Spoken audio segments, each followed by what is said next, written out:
முதற்கண் பணிவான வணக்கங்களை தெரிவித்துக் கொள்கிறேன். அடியன் ஐயனார் குருசாமி, மாவட்ட செயலாளர், பிரச்சார பிரிவு, சென்னை கிழக்கு மாவட்டம். நம்ம திமுக ஆட்சியை கிழிச்சு தொங்க விடுறதுக்கு எனக்கு முன்னாலேயே பேசியிருக்காங்க, எனக்கு அப்புறமும் நிறைய பேச இருக்கிறாங்க. ஏன்னா இப்போ ஐயா சொன்னாங்க, திருப்பரங்குன்றத்தில் நடந்த சம்பவத்தை பற்றி பேராசிரியர் கிளிகளில் கிழிச்சு பேசினார்னு சொல்லி.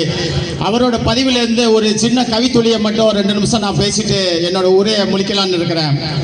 பூர்ணச்சந்திரன் என்கிற ஒருத்தர் இந்து முன்னணியிலிருந்து இந்த திமுகவோட ஆட்சியோட அவல நிலை பொறுக்க முடியாமல் திருப்பரங்குன்றத்தில் கார்த்திகை தீபை ஏற்ற முடியலன்னு மனம் உடைஞ்சு ஏன்னா 2-3 வீடியோ வெளியிட்டுட்டு தன்னைத்தானே எரித்து கொண்டு இறந்து போயிட்டாரு. அவருக்காக ஒரு பதிவு போட்டிருந்தாங்க ஐயா பேராசிரியர் சீனிவாசன் ஐயா அவர்கள். அவர் பதிவிலிருந்து எடுத்த ஒரு சிறு கவி துளி தான் நான் இப்போ படிக்க இருக்கிறேன், கேளுங்க. பூர்ணச்சந்திரா, குட்டி என்றொருவன் குன்றத்தில் மேலிருந்து குதித்து உயிர் துறந்தான் அன்று. குற்றியின் மறுபிறவியா நீ பூரணச்சந்திரா? மனைவியும் மழலைகளும் தவித்திருக்க, பெற்றவர்கள் மனம் பரிதவிக்க, மற்றவர்கள் மனம் பரிதவிக்க, சுற்றமும் நட்பும் சற்றும் அறியாமல் சாம்பலாகி விட்டாயே நீ.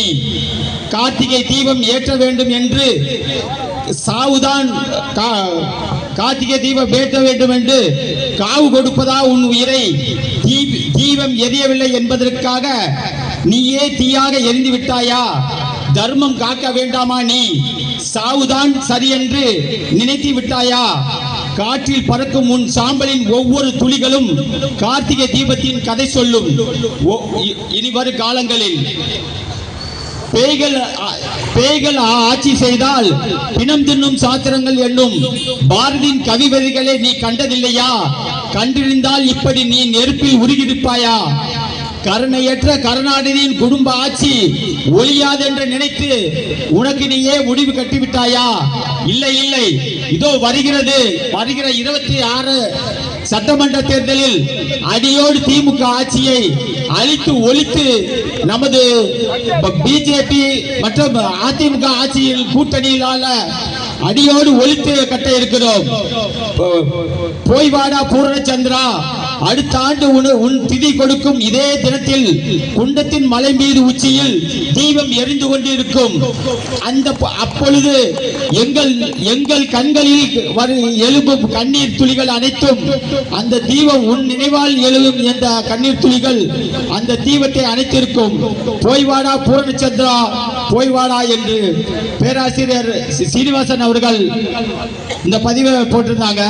உங்கள் முன்னால இது பண்ணியிருக்கிற இந்த கேடுகட்ட ஆட்சியை பத்தி ஒரு 2 இது. ஏன்னா இந்த கேடுகட்ட திமுக ஆட்சி எதுல தான் ஊழலை பத்தி இதே இல்லை. ஒரு கக்கூசு கட்ட கூட தெரியாத அவல நிலை தான் இந்த திமுக ஆட்சி பண்ணிட்டு இருக்கிறாங்க. ஒரு கக்கூசு எப்படி கட்டணும்னு கூட ஒரு சின்ன பசங்களுக்கு கூட தெரியும். ஏன்னா ஒரே கக்கூசுக்குள்ள 2 கோப்பையை வச்சு பதிச்சிருக்கான். ஒரே கக்கூசுக்குள்ள பக்கத்துல 2 தடுப்பு, எந்த தடுப்புமே இல்லை. எந்த மடையானாவது இப்படி பதிப்பானா? எந்த மடையானாவது இப்படி பதிப்பானா?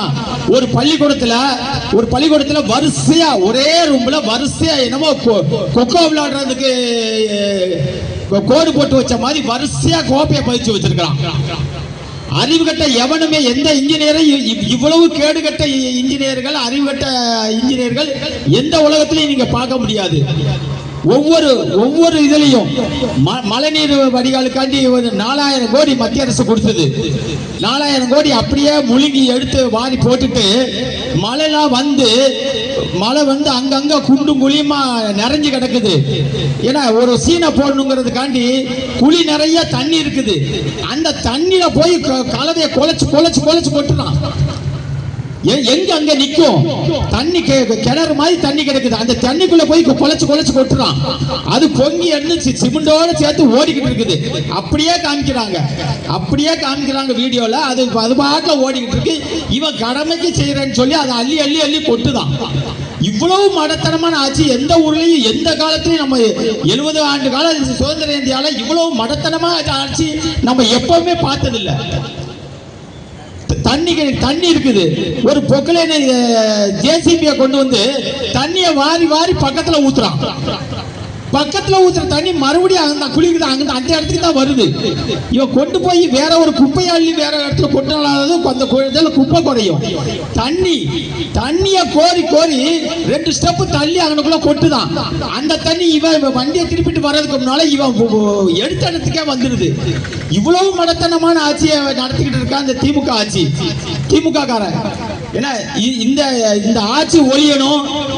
அதனால நம்ம பாரதிய ஜனதா கட்சி எழுச்சியோட செயல்பட்டு இந்த வருகிற 26ஆம் ஆண்டுல சட்டசபை தேர்தலில் நமது பிஜேபி அதிமுக கூட்டணி அமோக வெற்றி பெற வேண்டும் என்று கேட்டுக்கொண்டு உங்களிடமிருந்து விடைபெறுகிறேன். நன்றி, வணக்கம். பாரத் மாதா.